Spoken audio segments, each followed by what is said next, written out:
João. Boa tarde. Chamo a julgamento número 7 da pauta, relatoria do desembargador Saulo Chaves, escrito para a sustentação do doutor Victor Emílio Cardoso. Está presente? Pois não, excelência. Boa tarde. Boa tarde. Com a palavra, então, doutor, para sustentação oral pelo prazo regimental. Muito obrigado, senhor presidente. Cumprimento Vossa Excelência. Transmito também meus cumprimentos sinceros ao eminente desembargador relator Saulo Chaves, bem como aos demais desembargadores integrantes desse terceiro grupo de câmaras criminais. Cumprimento também a ilustre procuradora de justiça, os colegas advogados que me sucederem e os serventuários de justiça. Excelência, nós estamos diante de uma revisão criminal ajuizada por essa defesa em favor de um jovem chamado Jonathan. Ele foi definitivamente condenado a uma pena de 9 anos e 4 meses de reclusão em regime inicialmente fechado, além do pagamento de 19 dias multa. Isso por quê? Porque ele foi denunciado pela prática do crime de roubo circunstanciado por concurso de agentes e também emprego de arma de fogo, além de corrupção de menores. O advogado que representou o apenado durante a ação penal apelou da sentença condenatória e a apelação foi distribuída ao eminente desembargador Vanderlei Paiva. Sua Excelência, no mérito, manteve as condenações impostas pela magistrada de primeiro grau, porém, na terceira fase da dosimetria da pena, o relator verificou que a sentença merecia reparo. E é este o ponto exclusivo desta revisão criminal. Não queremos rediscutir fatos e provas. A magistrada singular efetuou o aumento de 1/3 da pena pelo concurso de pessoas e após majorou em 2/3 pelo uso da arma de fogo. O desembargador Vanderlei Paiva, em seu judicioso voto, lembrou que a redação do parágrafo único do artigo 68 do Código Penal autoriza que, no concurso de 2 causas de aumento previstas na parte especial, o julgador pode se valer de um só aumento, prevalecendo a causa que mais aumente, no caso aqui, aquela relativa ao emprego de arma de fogo.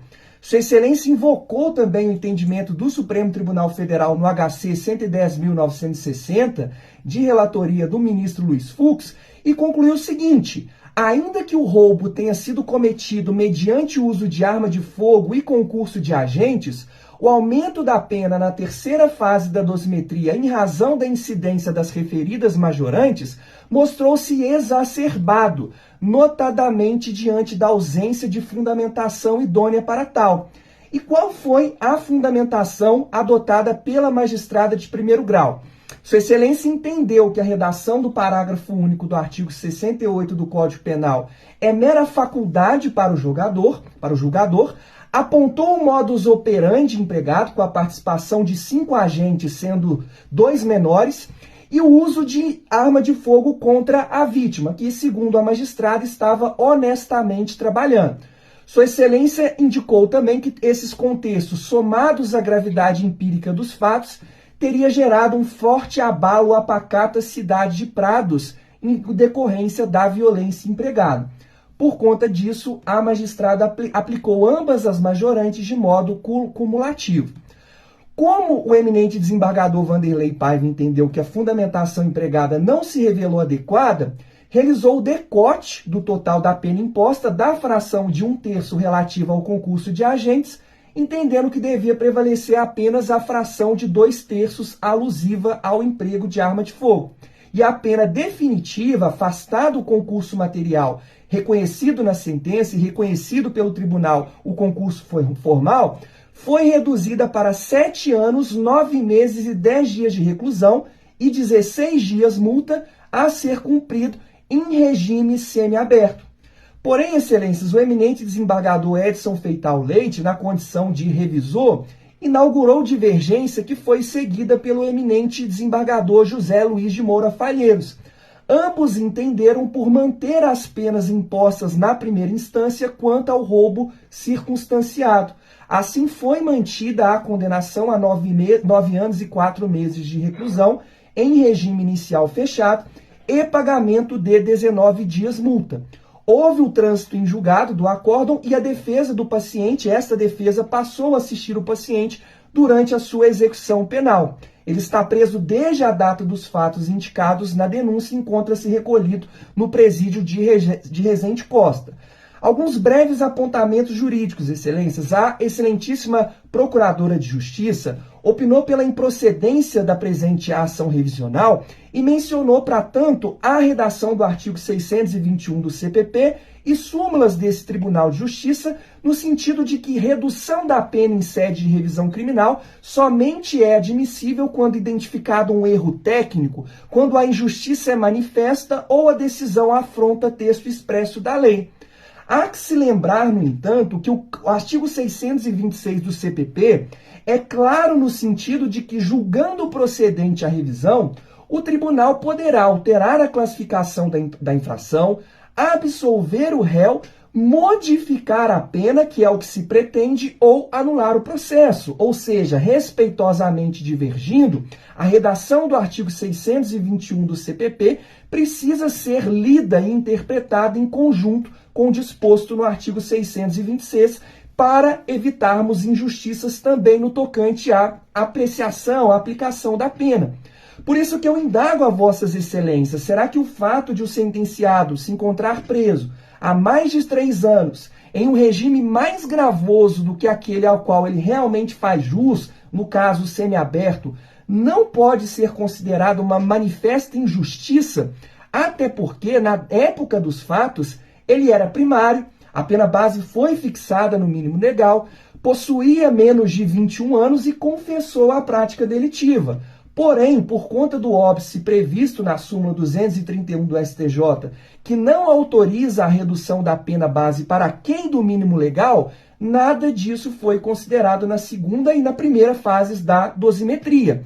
Aí, na terceira fase da dosimetria, a magistrada de primeiro grau, utilizando-se de características inerentes à própria natureza das causas de aumento de pena do concurso de agentes e do emprego de arma de fogo no crime de roubo, realizou o reconhecimento cumulativo de ambas.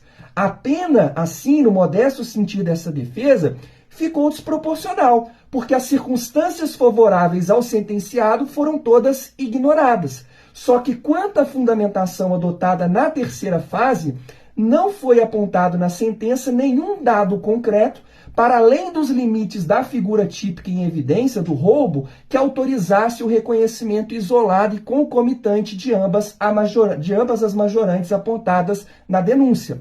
Ou seja, a sentença deixou de apontar concretamente o modo como o concurso de pessoas e o emprego de arma de fogo teria sido decisivo para se considerar que a gravidade dos fatos narrados na denúncia supera os limites esperados em contextos relacionados à prática do crime de roubo envolvendo ambas as majorantes. Lembro, inclusive, excelências, que a súmula 443 do STJ exige que o aumento da pena no crime de roubo circunstanciado na terceira fase da dosimetria passe por fundamentação concreta, não sendo suficientes para a sua exasperação a mera indicação do número de majorantes.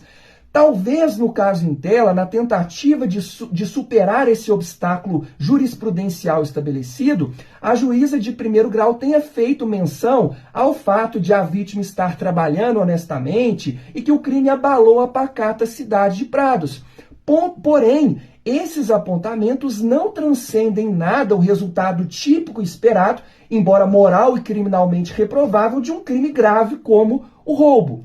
O voto que prevaleceu do eminente desembargador Edson Feital Leite indicou precedentes do Superior Tribunal de Justiça que apenas confirmam a tese defensiva no sentido de que o magistrado não precisa se limitar a um só aumento na terceira fase da dosimetria, desde que faça de forma fundamentada, o que não ocorreu no caso em tela. Repito, a magistrada de primeiro grau se utilizou de argumentos genéricos, o fato de a vítima estar trabalhando e a cidade onde os fatos ocorreram ser pacata, e de elementos inerentes às próprias majorantes reconhecidas de modo cumulado. Enfim, já por encerrar, excelências, longe de querer promover aqui um debate de ordem acadêmica na minha fala, a doutrina dos professores João Paulo Martinelli e Leonardo Schmidt de Bem, e citando a obra do professor Paulo César Busato, defendem que a norma do parágrafo único do artigo 62 do Código Penal no sentido de aplicar apenas a causa que mais aumente na terceira fase da dosimetria, não é mera faculdade, mas um poder-dever do julgador. Segundo os autores, essa é a posição doutrinária majoritária. Ou seja, diante de uma política criminal de contenção de danos ao acusado, a norma não pode ser interpretada de modo literal.